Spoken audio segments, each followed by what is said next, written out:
Hi everyone. In this video, we'll learn how to use the TEXTJOIN function in Excel.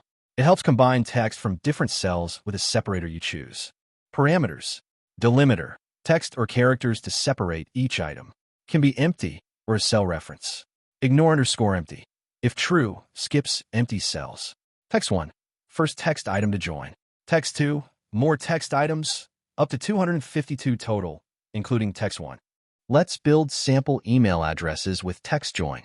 We'll use an empty string for the delimiter, no separation, set ignore empty to true, and combine the text from A2, first names, and B2, last names, with @gmail.com from cell J1, or type it directly.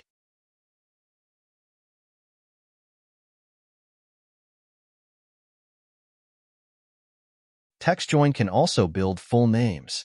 We can set the delimiter as a space, grab the first name from A2 and the last name from B2, and combine them with TEXTJOIN.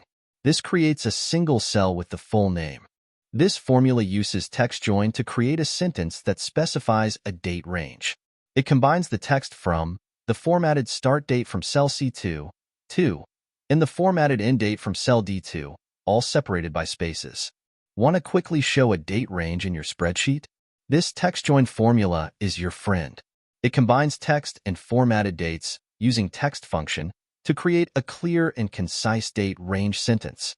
Imagine you have a list of project start and end dates. This formula lets you build sentences like from May 1st to June 10th automatically, saving you time and effort. Next formula demonstrates the versatility of TEXTJOIN. It combines a custom message from cell L1 with a formatted date from cell C2. The space delimiter keeps everything separated nicely.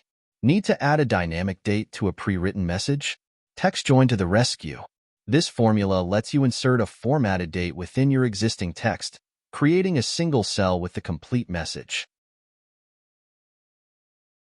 Do not forget to subscribe, like, and share with data learners.